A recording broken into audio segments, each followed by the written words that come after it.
Reishi is probably, of all the, it's really a spiritual herb. Its prime essence is spiritual. And what I mean is it builds up the Jing and Qi, but it creates the deep peacefulness, calmness, subtle joy, simcha, that's needed for spiritual life. Now, again, I really want to give you the idea of these herbs change your character. They expand your character. Probably the better word. In other words, the seeds are there, but these herbs water those seeds. So taken on a regular basis over a long period of time, they improve your spiritual character. It's a very important concept. Remember, at the very beginning, I talked about, usually we think it all comes from the top down, right? Now we're saying, no, it can also come from the bottom up, both directions. That's the merging of the heavens and earth. And I think that's a very important concept, as these particular herbs support and enhance your spiritual evolution. That's really important. So Reishi is kind of the inner spirit that it emphasizes. All the Daoists emphasize it as the kind of #1 herb. It does have other qualities. It will support your liver function. It will protect you against hepatitis C, liver problems. It helps treat cancer. But those are secondary to its main purpose, which is to help your inner character evolve.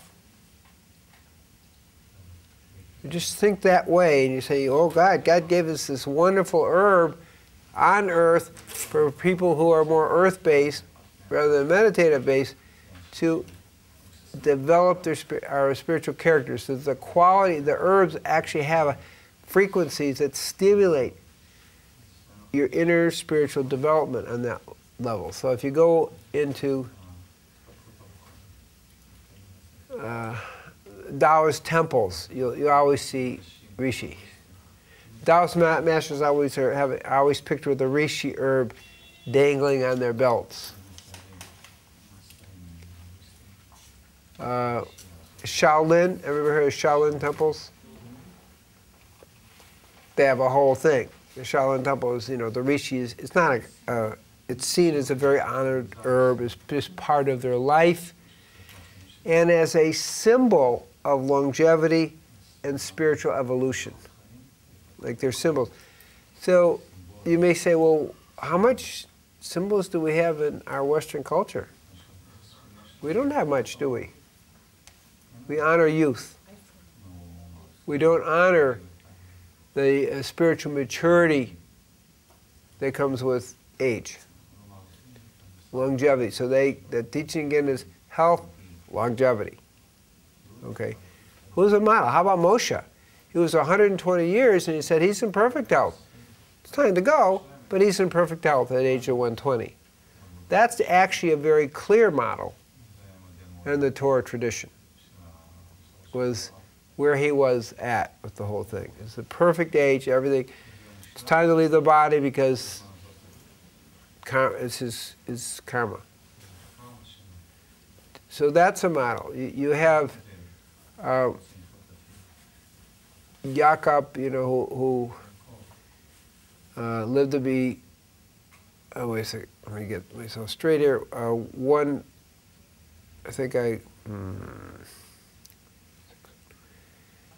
Yitzhak lived to be 180. I think Jacob lived to be 147. I may be wrong with that, but the point is, he didn't act in full appreciation for some things, and so he lost some years off his life. But my point still is, and he was the only one that got sick. Nobody previous to that, people didn't get sick, they just died when it was their time. This is very much closer to really what the Daoist vision is of the longevity. You're healthy until it's time to leave your body. So we're given a certain amount of longevity in our life, karmically, and the mazal and all that.